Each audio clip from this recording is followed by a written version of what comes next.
The number of inmate deaths is raising questions. In a story you will only see on WJTV 12, Shay O'Connor spoke with the deceased inmate's family member who's demanding answers. Shay?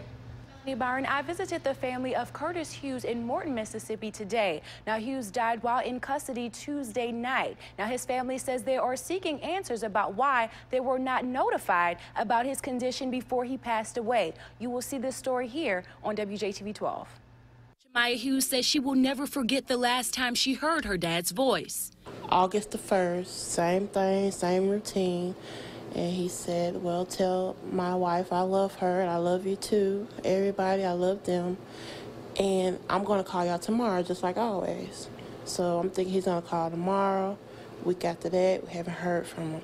Jemiah says nothing seemed different about Curtis Hughes' last call. For months, he had been complaining there was a lack of proper medical care for his ailments. Hughes suffered with diabetes, wore a catheter, and had been wheelchair-bound for many years. Jemiah says she received a letter from her dad weeks later, but when there was still no call, she began to worry. Some ain't sitting right, some is not, because my dad would be able to call. He would try to call somehow, and we haven't heard from him.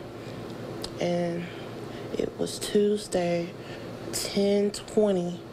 I heard my mom just hollering. Curtis Hughes died at the State Penitentiary Hospital at Parchman Tuesday night, the 14th inmate to die in Mississippi this month. Autopsy reports indicate Hughes suffered a heart attack. Jemiah says her family is still in shock because no one alerted them he was in the ICU for at least a week. She says his last words replay in her mind and wonders if Parchman medical staff could have done something more to save her dad's life. He was like, I'm not getting my medicine like I'm supposed to.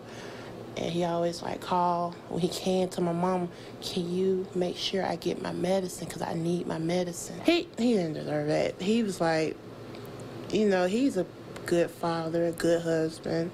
Anybody would tell you that.